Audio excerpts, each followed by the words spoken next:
안녕하십니까. 지금 북한 내부에서 인민군대 입대하는 병사부터 시작해가지고 10년 이상 근무한 인민군대 이르기까지 탈영병이 지금 창궐하고 군대 내 패싸움 또 살인 강도 이런 사건이 너무나 창궐해가지고 북한 내부가 완전히 지금 아수라판에 지금 내몰리고 있는 이 현실을 여러분께 말씀에 올리겠습니다. 지금 평양에서 훈련하고 있는 행사하고 있는 일부 정예 부대를 제외한 북한의 모든 부대는 사실상 완전히 와해 상태에 와 있습니다. 통제가 안 되고 관리가 안 되고 있습니다. 여기 지금 인민군대 입대하러 지금 기차 타고 있는 북한의 젊은 아이들의 모습인데 이게 우리 때와는 완전히 다릅니다. 분위기가. 그리고 과거에 북한 교육을 받고 혁명 사상으로 무장된 이제 그런 모습이 아니고 MZ세대, 북한판 MZ세대, 장마당을 통해서 부모들의 영향을 받은 사상이 완전히 뒤바뀐 이 젊은 세대가 인민군대에 지금 대거 입대를 했고 이미 인민군 30, 40대는 장마당 세대가 지금 장악을 했기 때문에 과거와 같은 북한 인민군대의 사상적인 무기, 세뇌가 전혀 먹히지가 않는다는 얘기죠.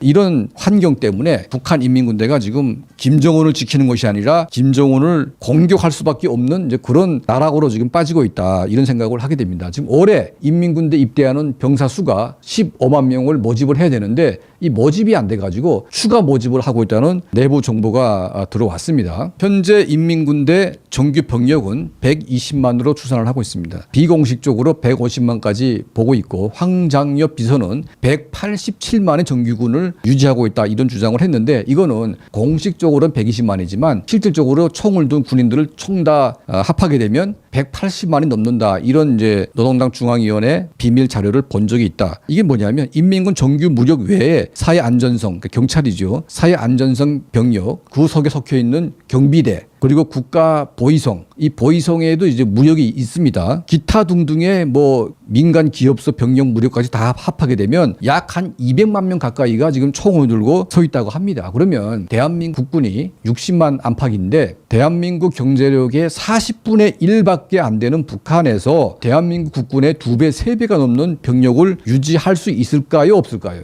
불가능합니다, 여러분. 그러니까 북한의 국력에 비해서 북한의 인민군대 숫자가 너무나 많고 그 인민군대가 돈을 버는 집단이 아니라 돈을 소비하는 집단 아닙니까? 그들을 이용해서 뭐 아파트 짓게 하고 뭐 건설판에 내몬다고 해서 그런 것들이 돈을 버는 일은 아닙니다. 그냥 김정은의 생색내기 공사, 뭐 업적 공사 이런 것들로 일관되기 때문에 인민군대가 나가서 농사 짓고 일을 한다고 해서 그게 돈으로 들어가는 것이 아니다. 다만 농사를 지으면서 정부가 대어주는 식량의 일부를 감당할 수는 있겠습니다. 하지만 근본적으로 군대가 소비되는 이런 물자는 국가가 돈을 벌어가지고 군대에게 줄 수밖에 없는 거 아니겠습니까? 자, 그러면 여기 사진을 보시게 되면 이게 바로 현재 인민군대의 병사 모습입니다. 이 아이들이 보시게 되면 대한민국의 초등학생 정도의 크기밖에 안 되는 애들인데 이게 보통 인민군대의 모습인 것이죠.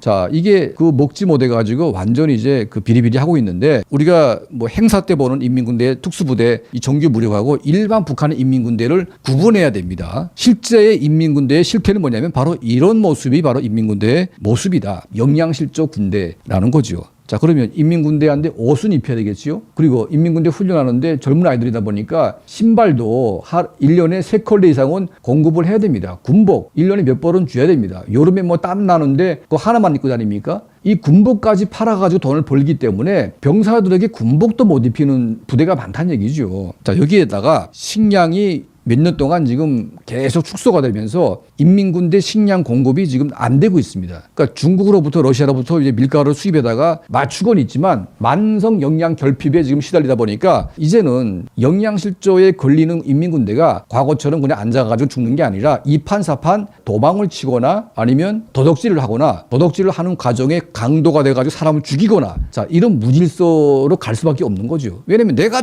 죽는데 그냥 앉아서 죽는 것보다는 나가서 그냥 먹다가 죽겠다. 이런 심리가 지금 전체 인민군대 내부에 지금 돌고 있다. 인민군대가 지금 좌절할 수밖에 없는 것은 10년 동안 군사복무를 하고 나서 10년 후에 간부의 자식이거나 뭐 빽이 있거나 이런 사람들은 뭐 간부로 되거나 뭐 이렇게 갈 수가 있는데 그 120만 이상 되는 인민군대에게 모두 한 자리를 줄 수가 없지 않습니까? 자리는 한정되어 있습니다. 그러니까 빽이 있고 간부의 애들만 출세하고 나머지는 다 어디 갑니까? 탄광으로 농촌으로 10년 동안 피를 빨리고 또 피를 빨리는 그러니까 일생을 완전히 노예화돼 가지고 망치는 그런 미래가 보이기 때문에 인민군대 군인들이 젊어서 내가 군대 나와가지고 굶어 죽느니 차라리 그냥 깽판 치자. 자, 이런 심리가 지금 팽배하다 보니까 인민군대에 의한 무질서가 전국에 확산되고 있고 지역의 동네 깡패들과 연계돼 가지고 상당한 지금 문제가 야기되고 있습니다. 올 가을 겨울을 어떻게 넘길 것이냐, 그리고 내년에 어떤 모습으로 북한이 우리에게 보여줄 것인가 매우 중요한 문제인 것 같습니다. 지금 김정은 정권이 대한민국을 핵으로 쓸어버리겠다고 헛소리를 하고 있는데 이런 인민군대를 가지고 어떻게 대한민국과 미군을 상대합니까? 말도 안 되는 얘기죠. 인민군대가 지금 온 나라가 지금 도적판이 되고 강도판이 되고 탈영병으로 넘쳐나고 있는 이 북한 내부의 현실을 오늘 여러분께 상세하게 말씀에 올리면서 우리가 겉으로 보이는 북한과 실제 북한을 구분해야 되는데 이게 구분하기가 참 힘듭니다. 왜냐하면 실제 북한은 잘 보여지지가 않기 때문에 우리가 북한이 보여주고자 하는 그 언론 속의 북한만 보다 보니까 실제 북한에 감이 안 오는 경우가 많습니다. 저희는 실제의 이런 북한의 모습을 여러분께 보여주기 위해서 좀 더 노력하고 또 그 증거들을 찾기 위해서 또 이제 현장에서 뛰겠습니다.